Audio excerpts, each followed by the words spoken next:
Perturbateurs endocriniens, même à petite dose, le bisphénol A serait cancérogène. On a coutume de penser que les molécules toxiques ont des effets sur l'organisme qui sont proportionnels à leur dosage. Plus on en consomme, plus les effets sont graves. C'est notamment ce qui a conduit à la pratique de la mithridatisation, c'est-à-dire le fait d'ingérer des doses croissantes de poison pour développer une résistance, ou tout simplement la vaccination, qui consiste à inoculer des antigènes pour habituer l'organisme à créer des anticorps contre une maladie. C'est également ce qui a conduit l'EFSA, l'autorité de santé européenne, à considérer en 2015 que l'exposition au bisphénol A, une molécule notamment utilisée dans la fabrication de matières plastiques, ne présente pas de risque pour la santé des consommateurs, en tout cas pas aux niveaux actuels, 4 microgrammes par kilogramme de poids corporel par jour. Mais une étude publiée le 20 mai dernier par la revue environnementale Health Perspective semble démontrer qu'à l'inverse de ce qu'on pensait, les effets étaient plus graves, avec des petites doses qu'avec des grandes. À lire aussi, où trouve-t-on encore du bisphénol A ? Les scientifiques, coordonnés par la biologiste américaine Anna Souto, ont tenté de déterminer si le bisphénol A montrait des effets sur la glande mammaire du rat. Le résultat a été sans appel, sur tous les points. Les plus petites doses ont eu les plus grands effets, résultant dans l'apparition d'adénocarcinome, une tumeur de la glande, NDLR, chez les animaux testés, avec le plus petit taux de BPA. A l'inverse, dès qu'une certaine dose est dépassée, les effets sont moins graves. C'est ce qu'on appelle un point de rupture, entre 25 et 250 microgrammes par kilogramme par jour. Ce n'est pas la première étude qui prouve ce phénomène, dit de relation non monotone, comme l'explique le professeur Alfred Bernard, toxicologue à l'UCL. On pense qu'il y aurait plusieurs récepteurs pour ces substances. Un récepteur à faible dose, qui aurait un effet toxique, et un récepteur qui s'activerait à plus forte dose, et qui inhiberait le premier effet. Ils agissent ainsi en sens opposé. Pour autant, l'existence de relations non monotones ne fait pas consensus dans le monde scientifique, que ce soit pour le bisphénol A ou d'autres substances, comme les dioxines. La preuve, c'est que l'EFSA et toutes les normes se basent plutôt sur le principe « la dose crée le poison », c'est-à-dire que l'exposition à de fortes doses augmente les risques. À lire aussi, quelles sont les substances dangereuses que les wallons absorbent? Que faire alors? Faut-il augmenter au-dessus du point de rupture les doses de bisphénol A dans les produits? Non, il faut justement être prudent, note Alfred Bernard. Il faudrait pouvoir se débarrasser de cette substance, car il y aura toujours des personnes qui seront moins exposées que d'autres.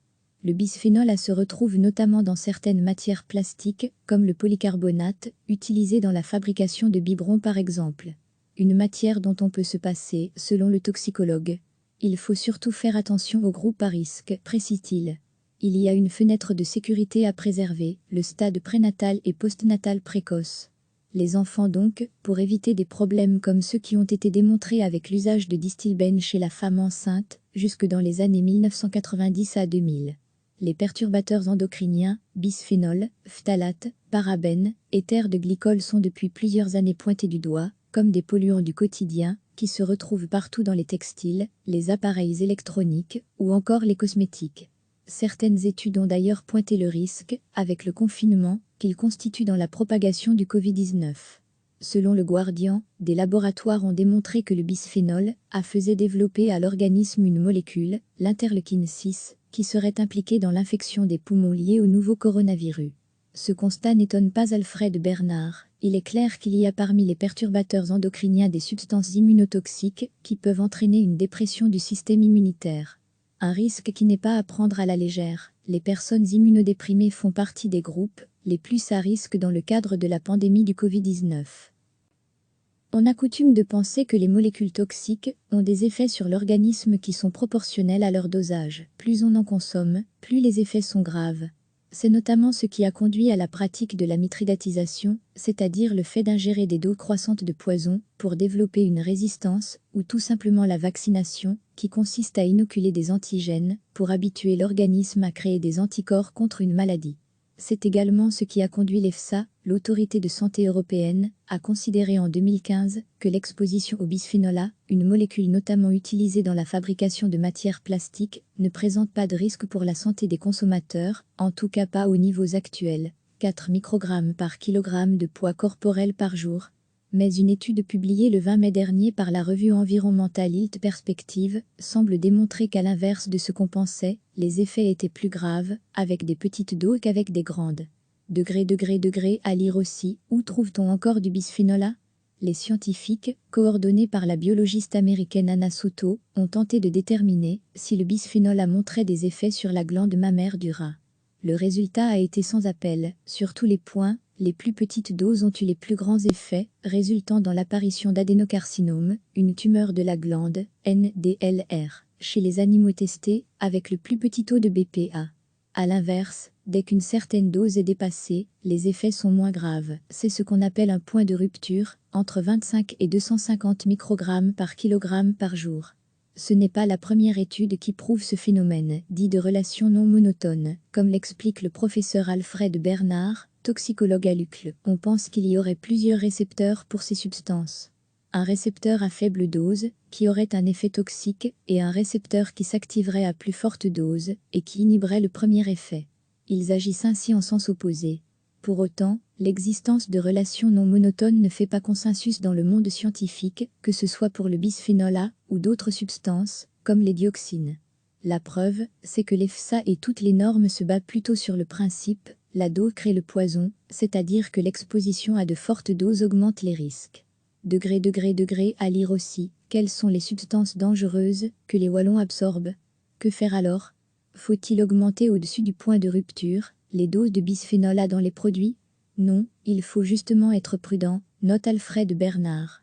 Il faudrait pouvoir se débarrasser de cette substance, car il y aura toujours des personnes qui seront moins exposées que d'autres. Le bisphénol A se retrouve notamment dans certaines matières plastiques, comme le polycarbonate, utilisé dans la fabrication de biberons par exemple. Une matière dont on peut se passer, selon le toxicologue. Il faut surtout faire attention aux groupes à risque, précise-t-il. Il y a une fenêtre de sécurité à préserver, le stade prénatal et postnatal précoce. Les enfants donc, pour éviter des problèmes comme ceux qui ont été démontrés avec l'usage de distilbène chez la femme enceinte, jusque dans les années 1990 à 2000. Les perturbateurs endocriniens, bisphénol, phtalate, parabènes, éthers de glycol sont depuis plusieurs années pointés du doigt, comme des polluants du quotidien, qui se retrouvent partout dans les textiles, les appareils électroniques ou encore les cosmétiques. Certaines études ont d'ailleurs pointé le risque, avec le confinement, qu'ils constituent dans la propagation du Covid-19.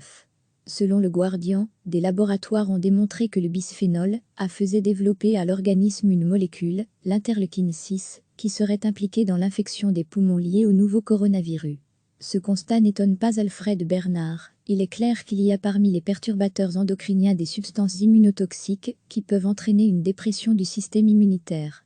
Un risque qui n'est pas à prendre à la légère. Les personnes immunodéprimées font partie des groupes les plus à risque dans le cadre de la pandémie du Covid-19. Cliquez sur s'abonner pour recevoir les dernières nouvelles.